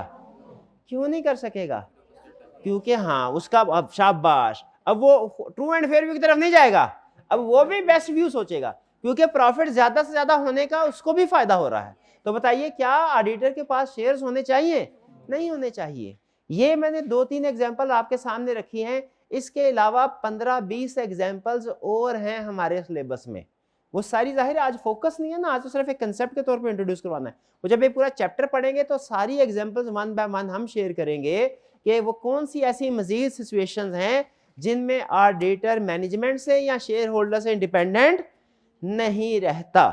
वो एग्जांपल्स हम सारी डिस्कस करेंगे। कंसेप्ट आपको समझ आ गया? ये कुछ सिचुएशन ऐसी होती हैं जिनमें ऑडिटर इंडिपेंडेंट नहीं रहता, हमने उन सिचुएशन से उनको अपने आप को बचाना है, अवॉइड करना है। ठीक है, क्या कह रहे हैं? इंडिपेंडेंस क्या है? Freedom from bias and external influence. External influence क्या है? प्रेशर, सिफारिश आ जाएगी, कभी कभी दबाव आ जाएगा। भाई काम कर रहा है उधर, तो उधर से बाजू का धमकी आ जाती है कि अगर आपने क्वालिफाइड ओपिनियन दिया, हम आपके भाई को जो हमारे पास जॉब कर रहा है जॉब से निकाल देंगे। ठीक है, वो कभी रिश्वत देने की कोशिश करते हैं, कभी क्या कहते हैं वो सीधी इंग्लिश से निकालने की कोशिश करते हैं, कभी टेढ़ी इंग्लिश निकालने की कोशिश करते हैं। प्यार से कहते हैं ऑडिटर भाई समझ जाओ, अनमोडिफाइड ओपिनियन दो। कभी धमकी दे के कहते हैं कि ये नुकसान हो जाएगा, हम आपको रिमूव कर देंगे, आपके भाई को जॉब से निकाल देंगे। ठीक है, तो इस तरह की सारी चीजों से बचने का वाहिद तरीका क्या है? बहुत ही आसान, इंडिपेंडेंट हो। इंडिपेंडेंट नहीं, धमकी वगैरह नहीं, हम इतने लेवल के ऑडिटर थे नहीं, छोटे से लेवल के ऑडिटर थे, हमें नहीं कभी कोई धमकी मिली। ठीक है, और ना ही कोई बड़े लेवल पे भी मुमकिन तौर पे कम ही होता है, लेकिन अगर हो तो ये आपके क्लाइंट की इंटेग्रिटी पे क्वेश्चन मार्क क्रिएट करता है। अच्छा ऑडिटर बताइए क्या करेगा? क्या अगर क्लाइंट ने उसे ऑफर की कि भाई ये पकड़ो ब्रीफ केस 1 करोड़ का और अनमोडिफाइड ओपिनियन दे दो, अच्छा ऑडिटर आपके ख्याल में एक्सेप्ट करेगा कि रिजेक्ट करेगा? रिजेक्ट कर, और सिर्फ रिजेक्ट नहीं करेगा, आइंदा आइंदा इस क्लाइंट का ऑडिट कंटिन्यू नहीं लेगा। वो कहेगा भाई ये गड़बड़, ये फ्रॉड करने वाले लोग हैं।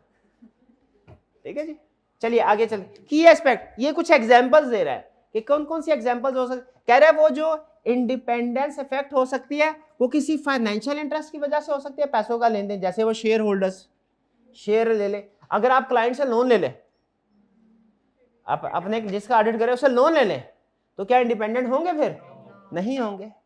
ठीक है, तो वो बता रहा है इंडिपेंडेंस कंप्रोमाइज किसी भी रीजन की वजह से हो सकती है, वो फाइनेंशियल रीजन की वजह से भी हो सकती है, वो रिलेशनशिप की वजह से भी हो सकती है, वो एम्प्लॉयमेंट रीजन की वजह से भी हो सकती है। रिलेशनशिप क्या है कि ऑडिटर का कोई रिश्तेदार, क्लोज रिलेटिव क्लाइंट में कोई एम्प्लॉय हो। एम्प्लॉयमेंट का क्या है कि वो ऑडिटर करंटली या पास्ट में, नियर पास्ट में उसी क्लाइंट में एम्प्लॉय के तौर पे काम कर चुका हो, तो उसके जान पहचान के लोग, दोस्त होंगे उसके वहां पे अभी भी काम करते हुए। तो क्या आप एग्री करते हैं कि इन सारी सिचुएशन में ऑडिटर की इंडिपेंडेंस कंप्रोमाइज हो जाती है और उसे इंडिपेंडेंट रहना चाहिए? पक्की बात है। चलिए अब आपके पास 2 मिनट का टाइम है, ऑनलाइन वाले स्टूडेंट्स आपके पास भी, इसको रीड कर लीजिए। मैं तब तक जरा हाइब्रिड क्लास में चक्कर लगा के आऊँ, उनका कोई सवाल है तो वो भी साथ साथ उनके क्लास में ही पूछ लिया जाए। पास कीजिएगा जी। रीडिंग आपने उम्मीद है कर ली होगी, कोई क्वेश्चन है तो पूछ लीजिए। अच्छा, ये कुछ क्वेश्चन बच्चे पूछ रहे हैं जिनको मैं आंसर नहीं कर रहा इस वक्त। जैसे इन बच्चे ने क्वेश्चन अच्छे हैं, इन्होंने क्वेश्चन पूछा कि सर वो जो इंडिपेंडेंस है वो सिर्फ सीनियर मोस्ट पार्टनर की होनी चाहिए कि पूरी टीम की? ठीक है, एक बच्चे ने क्वेश्चन पूछा हाइब्रिड क्लास में कि सर आपने कहा अभी 3, 4, 5, 6 महीने हुए हैं ना एम्प्लॉयमेंट छोड़े हुए, तो वो इंडिपेंडेंट नहीं है, तो कितना अरसा का कट ऑफ है कि जिसके बाद वो इंडिपेंडेंट हो जाएगा? ये डिटेल कंसेप्ट है, ये मैं अभी आपके साथ शेयर नहीं करूंगा क्योंकि ये फ्यूचर में हमने एक चैप्टर में डिटेल में डिस्कस करने हैं सारे। अभी मैं सिर्फ बेसिक कंसेप्ट इंडिपेंडेंस का समझा रहा हूँ, बेसिक कंसेप्ट। इसके जितनी भी सिचुएशंस हैं, कोई 20-22 के करीब सिचुएशंस हैं, वो सारी की सारी डिटेल में हमने स्टडी करनी है। उनमें ये आपके डिटेल क्वेश्चन जो आपके जहनों में अभी आ रहे हैं ना, वहां पे आंसर करने हैं। अभी कंसेप्ट्स को ज्यादा डिटेल में नहीं लेके जाना। ठीक है जी, चलिए नेक्स्ट जो फीचर ऑडिटर में होना चाहिए वो है प्रोफेशनल स्केप्टिसिज्म। वो क्या है? प्रोफेशनल स्केप्टिसिज्म का मतलब क्या होता है? शक शुबा करना, शक शुबा करना। देखिए अमूमी तौर पे आप ये समझते होंगे, सुनते होंगे और सही सुनते हैं कि किसी के ऊपर बिला वजह शक शुबा नहीं करना चाहिए, लोगों के बारे में अच्छा गुमान रखना चाहिए, लोगों के बारे में अच्छा, ये बात बिल्कुल ठीक है, ऐसा ही करना चाहिए। लेकिन कुछ लोगों की प्रोफेशन की रिक्वायरमेंट ऐसी है कि उन्हें वो काम करने पड़ते हैं जो अमूमी तौर पे दूसरे लोग उसको गलत समझते हैं। जैसे किसी को फिजिकली नुकसान पहुंचाना बड़ी गलत बात है, ठीक है, लेकिन फर्ज कीजिए अगर कोई जल्लाद है, वो किसी को कत्ल करता है, अमूमी तौर पे कत्ल करना अच्छी बात नहीं है, जल्लाद किसी को कत्ल करता है, बताइए वो गलत कर रहा है क्या? वो नहीं, तो उसका काम ही यही है, उसे इसलिए रखा है भाई वो जो कातिल है, जो बड़े बड़े मुजरिम है, ठीक है, उनको सजा मिलती है। आम बंदे के लिए ठीक काम नहीं है, लेकिन उसके प्रोफेशन की रिक्वायरमेंट है, उससे हम थोड़ी गलत कहेंगे। ठीक है, आम बंदा किसी दूसरे के बारे में गलत नहीं सोचना चाहिए, लेकिन अगर कहीं पे वारदात हो जाए और पुलिस वाला आ गया, अब बताइए पुलिस वाला अगर किसी घर के अंदर वारदात हुई है तो जो भी इर्द गिर्द के लोग हैं, आने जाने वाले लोग हैं, उन सब के बारे में अच्छा अच्छा गुमान रखे, ये तो बहुत शरीफ आदमी है, ये नहीं कि सबके बारे में शक करना चाहिए। अच्छा, जब सबके बारे में शक करेगा ना, तो मुझे एक चीज बताइए, फर्ज कीजिए किसी एक घर के अंदर वारदात हुई है और घर का ही कोई भेदी मुलव्वस है, उसमें घर के बंदे हैं 10, वारदात तो एक ने की है, उसे शक किसके ऊपर करना चाहिए पुलिस वाले को? 10 के ऊपर के सिर्फ एक के ऊपर? क्यों सिर्फ उस एक के ऊपर क्यों नहीं जिसने जुर्म किया है?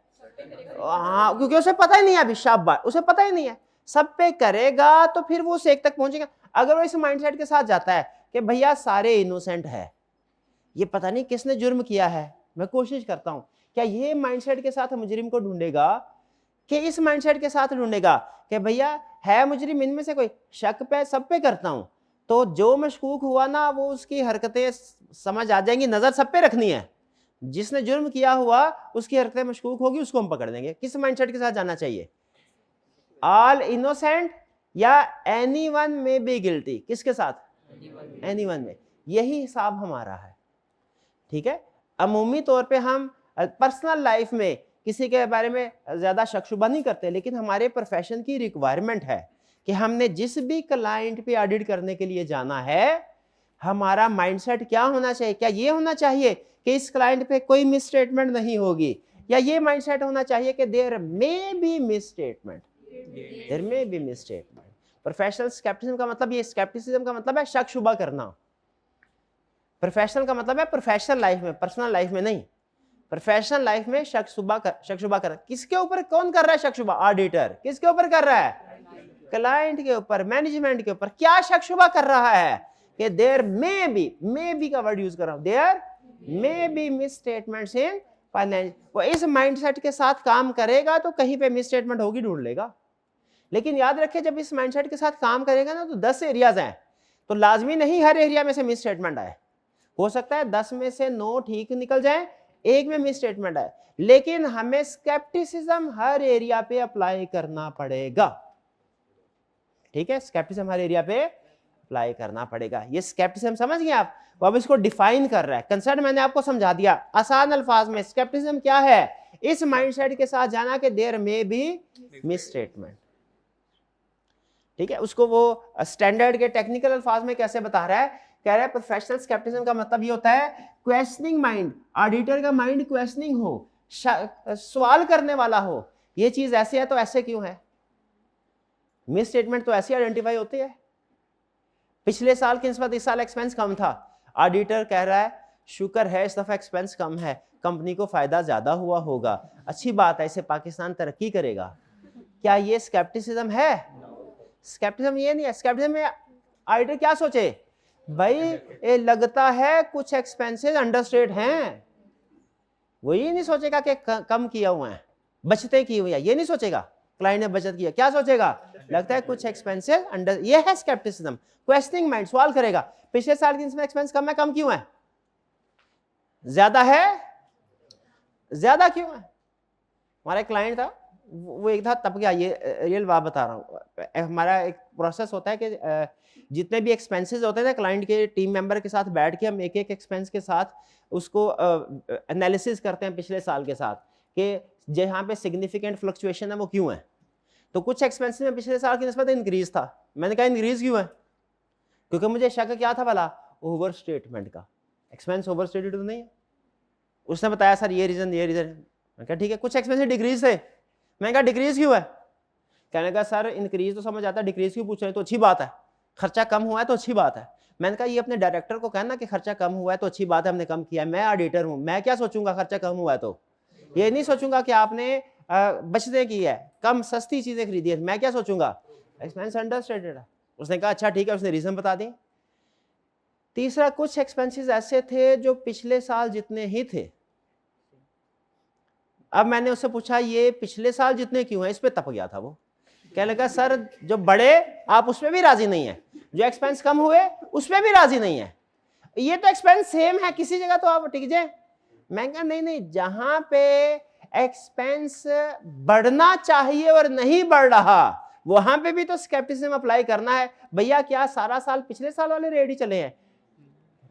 भाई कम अज कम सैलरीज एक्सपेंस जितना इस साल है उतना ही, जितना पिछले साल था उतना ही इस साल है, और प्रोडक्शन आपकी बढ़ गई है। अब सोच मुझे बताएं, सेम एक्सपेंस है तो आप ये कहेंगे कि इसमें कोई रिस्क नहीं है, कि इसमें स्केप्टिसिज्म इंक्रीज होना चाहिए आपका।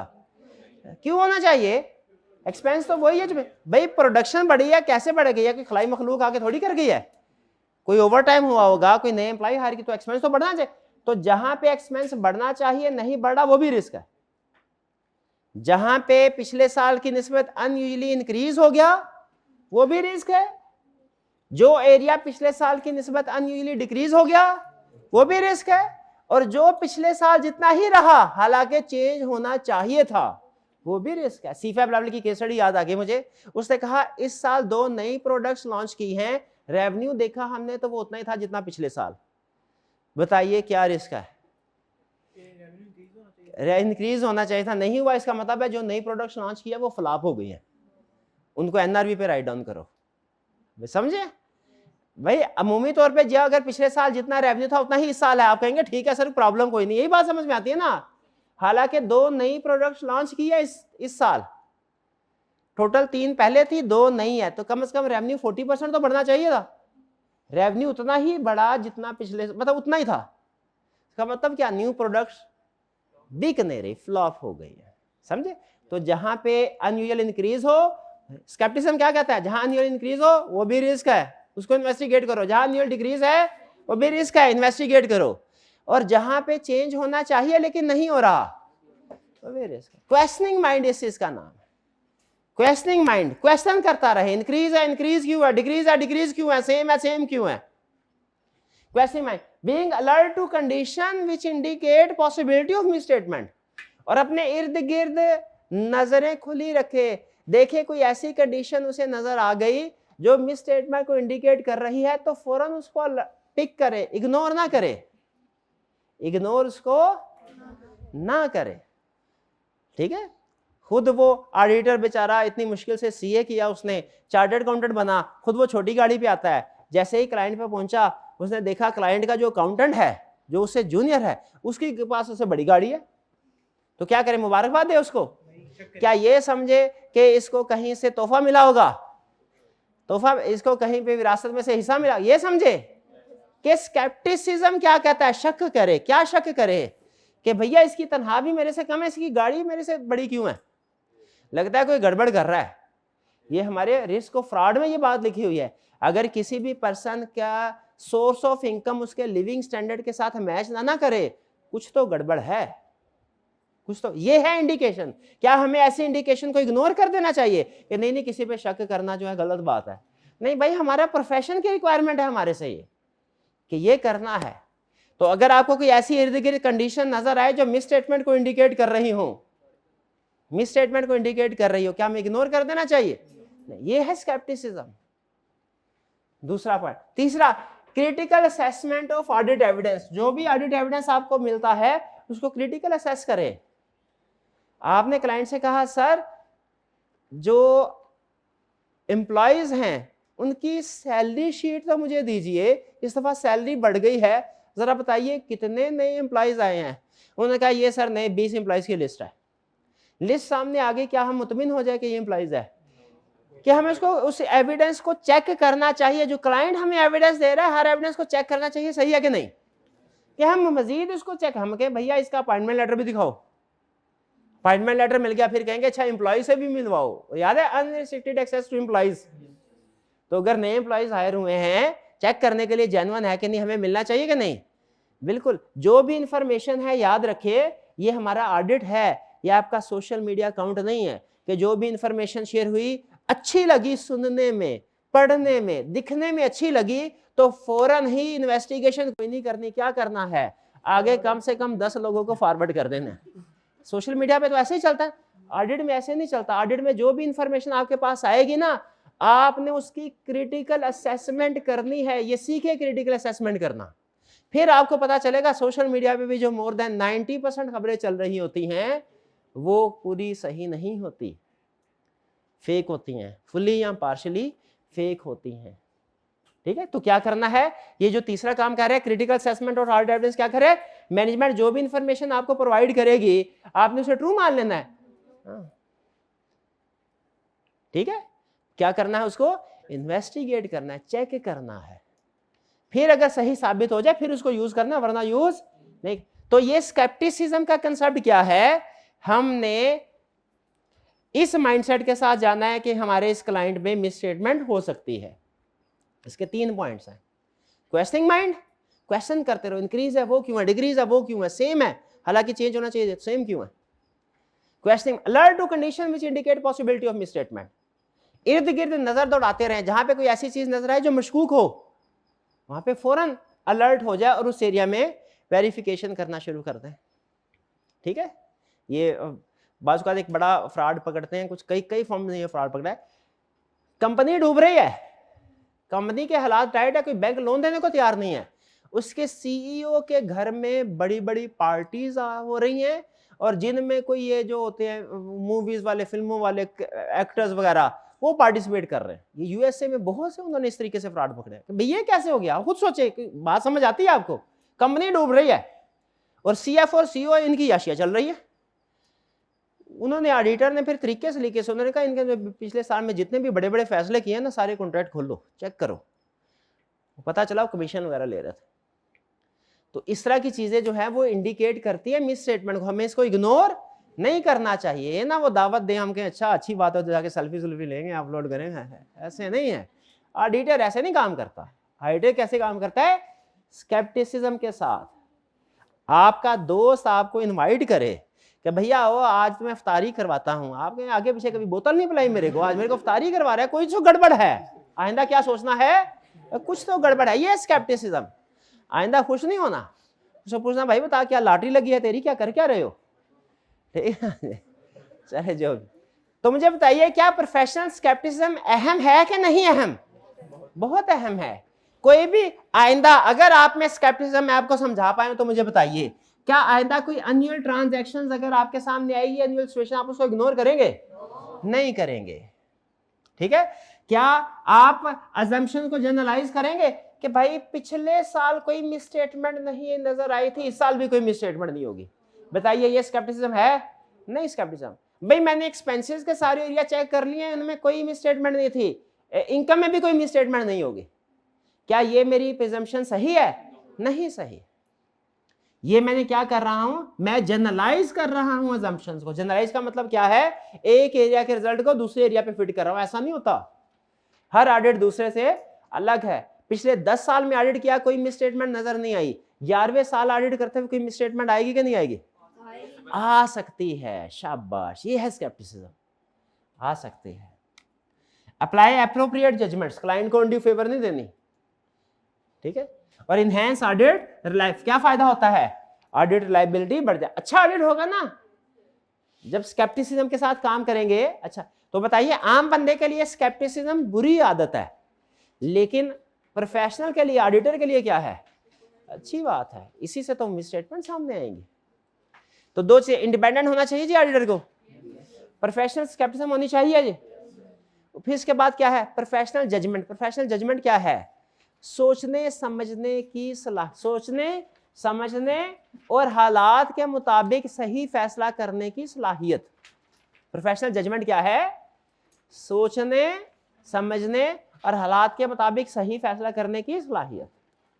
ये क्यों? देखिए मैंने आपको बताया था, जैसे अकाउंटिंग के में IFRS होते हैं ना, ऑडिट में भी इंटरनेशनल स्टैंडर्ड है, उन्हें क्या कहते हैं? IS, international standards on auditing. Auditing, ठीक है। क्या इंटरनेशनल स्टैंडर्ड ऑडिटिंग में क्या लिखा, क्या हुआ है? समरी बताएं, समरी एक लफ्ज, एक जुमले में बताएं, ISS में लिखा क्या हुआ? डिफरेंट ऑडिट की सिचुएशन और किस सिचुएशन में क्या करना है, ठीक है? वो 3-4 बुक्स हैं, वो एक बड़ी बुक है इतनी, एक इतनी इतनी, 2-3 थे। मुझे बताइए लगभग मिल मिला के समझे 2000 सफ़े हैं टोटल। क्या उन 2000 सफ़ों में पूरी दुनिया में जितने भी ऑडिट होते हैं उनमें जितनी भी सिचुएशन ऑडिटर फेस करता है सारी की सारी होंगी, या जो मोस्ट फ्रीक्वेंट होंगे? बिल्कुल ठीक। अगर तो असूल याद रखें, अगर तो कोई ऐसी सिचुएशन आप प्रैक्टिस में जाके फेस करते हैं जो ऑडिटिंग स्टैंडर्ड में लिखी हुई है, वहां पे आपको ज्यादा सोचने समझने की जरूरत नहीं है कि क्या करना है। वहां पे क्या करना है? वो जो ऑडिटिंग से किताब में लिखा है वो अप्लाई करना है। लेकिन प्रैक्टिकल लाइफ बड़ी कॉम्प्लेक्स होती है, इसमें बाज़ औक़ात ऐसी सिचुएशंस भी हम फेस करते हैं जो शायद हमने उससे पहले कभी सोचा भी ना हो, उससे पहले हमने कभी सोचा भी ना हो। जैसे कोरोना में था, सोचा नहीं था, किताबों में लिखा हुआ था क्लाइंट की इन्वेंट्री है जाके फिजिकली वेरीफाई करो। कोरोना आ गया तो पता चला भैया फिजिकली वेरीफाई नहीं कर सकते। अगर कोरोना ना होता तो फिजिकली वेरीफाई करते, तब जजमेंट की जरूरत नहीं थी, क्योंकि जो सिचुएशन फेस करते हैं वो किताबों में लिखी हुई थी। कोरोना वाली सिचुएशन किताबें खेल खोल के देखी हमने, उस वक्त लिखी नहीं हुई थी। यहां पे फिर ऑडिटर अगर कोई ऐसी सिचुएशन फेस करे जो किताबों में नहीं लिखी हुई, उसे क्या करना चाहिए? अपनी जजमेंट, अपना knowledge, cumulative audit knowledge, experience and training इस्तेमाल करना। क्या करना है? ऑडिटर ने अपना क्युमुलेटिव का मतलब पूरे ट्रेनिंग में जो उसने सीखा है ऑडिट, नॉलेज, अपना एक्सपीरियंस, नॉलेज, ट्रेनिंग, इसको यूज किस लिए? जजमेंट, डिसीजन पे पहुंचने के लिए, कोर्स ऑफ एक्शन पे पहुंचने के लिए कि मुझे इस सिचुएशन में क्या करना है, मुझे इस सिचुएशन में क्या करना है। ये है प्रोफेशनल जजमेंट। क्या जब ऐसी सिचुएशन फेस कर रहे हैं जो किताबों में नहीं लिखी, वहां पे क्या करना है? अपना फैसला करना। और वो फैसला कैसे करना है? एक फैसला करने का ये तरीका टास्क कर ले, ये प्रोफेशनल जजमेंट है? ये भी फैसला करने का तरीका। एक है अकड़ पकड़ बम्बे वो कर ले, ऐसे भी कि ये क्या करना है, लेफ्ट जाना राइट जाना, ऐसे नहीं, ऐसे नहीं करना। क्या करना है फिर? अपना नॉलेज, एक्सपीरियंस, ट्रेनिंग, सोचें कि क्या मिलता जुलता केस कभी किसी और क्लाइंट पे मैंने फेस किया है, क्या कभी ऐसा हो क्लास में कोई इस तरह की एग्जांपल आई हो, तो क्या करना है हमने? जजमेंट अप्लाई करनी है। एग्जाम में अक्सर क्वेश्चन ऐसे होते हैं जो आपने क्लास में कंसल्ट पढ़े होंगे, आपने उनको कैसे सॉल्व करना है? जो जो जो पढ़ा होगा वही। लेकिन अगर कोई अनसीन क्वेश्चन आ गया, क्या उसको छोड़ देंगे? क्या करेंगे फिर? Judgement apply. आईकैप ने अगर आपको जजमेंट, प्रोफेशनल जजमेंट टेस्ट करनी है, आईकैप क्या करेगा? अनसीन क्वेश्चन देगा। अनसीन क्वेश्चन किस लिए दिए जाते हैं भला? जजमेंट टेस्ट करने के लिए। सीन क्वेश्चन या मिलते जुलते क्वेश्चन इसलिए दिए जाते हैं आपका नॉलेज टेस्ट करने के लिए कि बच्चे ने पढ़ा और प्रैक्टिस किया कि नहीं। अनसीन क्वेश्चन किस लिए दिए जाते हैं? जजमेंट चेक करने के लिए। वो आपके लिए अनसीन है, बाकियों के लिए भी अनसीन होगा, उसको छोड़ना नहीं होता। फिर क्या करना होता है? अपना सारा नॉलेज इकट्ठा करके फैसला करना होता है इन हालात में क्या करना है। तो बताइए, मैं आपको एग्जांपल दे रहा हूं, कोरोना में बताइए स्टैंडर्ड साइलेंट है इसके ऊपर। कोरोना में क्या करना, उनको थोड़ी पता था कोरोना आने वाला है, पता लिख, अब कुछ थोड़ी उन्होंने गाइडेंस दे दी है। कैसे स्टॉक वेरीफाई किया होगा लोगों ने? स्टॉक वेरीफाई वर्चुअली वेरीफाई, शाबाश। वर्चुअली वेरीफाई करने के कोई 2-3 तरीके बता। वीडियो कॉल, व्हाट्सएप के जरिए से, ठीक है, पिक्चर्स मंगवा लें क्लाइंट से, ठीक है। तो ये कुछ तरीके हैं जिनके जरिए से उस वक्त में स्टॉक। इसी तरह बहुत सी ऐसी सिचुएशन हो सकती हैं, सिर्फ एक एग्जांपल है ना, और सिचुएशन ऐसी हो सकती हैं जो किताबों में ना लिखी हो, तो वो क्या उस चीज को छोड़ देंगे हम? क्या करना है? जजमेंट अप्लाई करने। और प्रोफेशनल जजमेंट है, ये पर्सनल जजमेंट नहीं है, पर्सनल फीलिंग की, गट फीलिंग है। गट फीलिंग नहीं, गट फीलिंग के ऊपर काम नहीं करना। ऐसी सिचुएशन आएगी तो क्या करना है हमने? अपना नॉलेज, एक्सपीरियंस, ट्रेनिंग को यूज करना। अच्छा बताइए, हमारे ऑडिट के 3 बड़े फेजेस होते हैं, start of audit, during audit, end of the audit. हमारे ऑडिट के 3 फेज कौन से होते हैं? ड्यूरिंग, ये आसान अल्फाज में था, अब मैं टेक्निकल अल्फाज में बताता हूं। हमारे ऑडिट के 3 फेजेस हैं, planning of audit, performance of audit और reporting. Planning start, performance during, reporting audit report end पे ही होती है। प्लान क्या करना है स्टार्ट में होता है, और उसके बाद अभी जो प्रोसीजर परफॉर्म कर। बताइए प्रोफेशनल जजमेंट किस स्टेज पे अप्लाई करते हैं? हर स्टेज पे। अनसीन सिचुएशन हर जगह पे अराइज हो सकती है। एक सेंटेंस पढ़ा था मैंने जब मैं स्टूडेंट था एक किताब में, यकीन कीजिए उसको बिल्कुल दुरुस्त पाया मैंने। वो कहता था अगर आपको कोई काम के गलत होने के 5 तरीके पता है ना, तो वो काम शुरू करके देखें, आपको 6ठा तरीका भी पता चल जाएगा। बहुत से मसले मसाइल ऐसे होते हैं जब आप काम शुरू करते हैं ना, फिर पता चलते हैं। हमने प्लानिंग की होती है, भाई आज शाम को नमाज तरावीह के बाद 2 घंटे ऑडिट पढ़ना है, पूरी प्लानिंग, सारा काम सही चल। एन टाइम पे कोई दोस्त आ जाएगा, एन टाइम पे हो सकता है लाइट चली जाए, ठीक है, एन टाइम पे हो सकता है कि सर दर्द शुरू हो जाए, बाल सुखाता है, कुछ भी हो सकता है ना। तो इसीलिए हमें अनप्लैन्ड चीजों के लिए तैयार रहना चाहिए। तो याद रखिए, जब आप प्रैक्टिस में काम करने के लिए जाएंगे ना किसी भी इंडस्ट्री में, किसी भी, तो वहां पे सारी चीजें वो नहीं होंगी जो पहले से एक्सपेक्टेड हो। बहुत सी चीजें ऐसी होंगी जो अनएक्सपेक्टेड है, जो डिफरेंट है। बहुत सी चीजें आपको सिखाई, दुनिया चेंज हो रही है ना। मैं आपको अपना सारा तजर्बा भी अगर आप में ट्रांसफर कर दूं ना, तो भी साल के बाद हो सकता है आप किसी क्लाइंट पे जाएं, तब तक नई चीजें डेवलप हो चुकी हों। तो आपको जजमेंट हमेशा हमेशा अप्लाई करना ही पड़ेगी। हर नए दिन में कोई ना कोई नई चीज ऐसी होती है जो अनएक्सपेक्टेड। देखें आपके साथ डेली लाइफ में ऐसा नहीं होता क्या? सारी लाइफ रूटीन के साथ होती है, मैंने कोशिश की अपनी ज़िंदगी में एक्स्ट्रा चीज़ें मिनिमम कर दूं, मिनिमम। फिर भी बहुत सी चीज़ें ऐसी होती हैं डेली अनएक्सपेक्टेड हो जाती हैं, जिनकी वजह से काम की परफॉर्मेंस इफेक्ट। तो आपको ये सीखना है कि कोई अनसर्टेनिटी आ जाए, ऐसी चीज़ आ जाए जो पहले से प्लान नहीं है, जिसके बारे में हमें गाइड नहीं किया गया, तो आपने क्या करना है, उस पर फैसला लेने की आपके पास एबिलिटी होनी चाहिए कि इस स्पेसिफिक सिचुएशन में क्या करना है। इसको क्या कहते हैं? Professional judgement. प्रोफेशनल जजमेंट क्या है कि अनसर्टन सिचुएशन आ गई जो किताबों में नहीं लिखी हुई, वहां पे क्या करना है? अपनी जजमेंट अप्लाई। और जजमेंट कौन सी वाली? हवाई जजमेंट नहीं, प्रोफेशनल, जो आपको सिखाई गई है, जो आपके टीचर ने सिखाई, जो आपके प्रोफेशन में ट्रेनिंग जिस बंदे के साथ आपने की, पार्टनर के साथ की, उन्होंने सिखाई। कुछ बात समझ? और प्रोफेशनल जजमेंट किस कदम हर कदम पे, ऑडिट में हर कदम, चाहे प्लानिंग फेज हो, चाहे परफॉर्मेंस फेज हो, चाहे रिपोर्टिंग फेज हो, हर कदम पे जजमेंट अप्लाई करना पड़ेगी। ठीक है जी? यानी किस सिचुएशन में कौन सा प्रोसीजर परफॉर्म करना है, ठीक है, किस एरिया में प्रोसीजर कम परफॉर्म करने हैं, किस में ज्यादा, ये भी जजमेंट है। क्या एविडेंस सफिशिएंट एप्रोप्रिएट हो गया कि नहीं हो गया? वो आपको बताता ना मैं, 70% एविडेंस, 95% एविडेंस। प्रैक्टिकली कोई थर्मामीटर नहीं होता, वो तो ऑडिटर की जजमेंट होती है।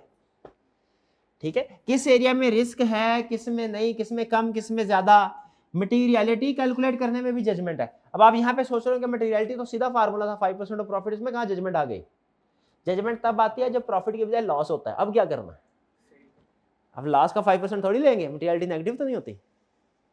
हाँ, जजमेंट, एसेट को लेके रेवेन्यू को ले, जजमेंट। रिपोर्टिंग में कंक्लूजन, मिस स्टेटमेंट, मटीरियल है, परवेसिव है, मटीरियल है, छोटी मिस स्टेटमेंट, बड़ी मिस स्टेटमेंट है, ओपिनियन कौन सा आना चाहिए, ये सारे बड़े बड़े डिसीजन, ये भी, इनमें भी जजमेंट इन्वॉल्व है। ठीक है, हर फेज में ऑडिटर को, चाहे प्लानिंग फेज हो, परफॉर्मेंस फेज हो, और रिपोर्टिंग, जजमेंट अप्लाई करना पड़ेगा। क्लियर जी? तो आज हमने क्या सीखा कि ऑडिट के पास कौन से वाले 3 अहम फीचर्स ऑडिटर में होना जरूरी है? इंडिपेंडेंस, प्रोफेशनल स्केप्टिसिज्म, और भी बहुत सी अच्छाइयां होनी चाहिए, लेकिन स्टैंडर्ड कहता है वो ऑप्शनल है, हो ना हो मुझे से करते हैं। 3 चीजें कह रहे हैं स्टैंडर्ड में कंप्रोमाइज नहीं करूंगा। क्या चीजें? इंडिपेंडेंस, समझ आ गया इंडिपेंडेंस का मतलब क्या है? प्रोफेशनल स्केप्टिसिज्म का मतलब समझ आ गया, प्रोफेशनल जजमेंट का मतलब भी समझ आ गया, प्रोफेशनल जजमेंट किन एरियाज में अप्लाई की जाती है वो भी क्लियर हो गया। चलिए जी, ये था हमारा आज का लेक्चर। कोशिश कीजिएगा आज ही, अगर आपने चैप्टर 1 तैयार कर लिया, पिछले हफ्ते से आपको कह रहा हूँ, तो आज ही टेस्ट दे दें, वरना कल और परसों 3 दिन का टाइम है। ठीक है, टेस्ट दीजिएगा जरूर, सिर्फ चैप्टर 1, सिर्फ चैप्टर, बस बस बस बस बस बस बस। ठीक है, आज का लेक्चर यहाँ खत्म करते हैं। अल्लाह हाफिज।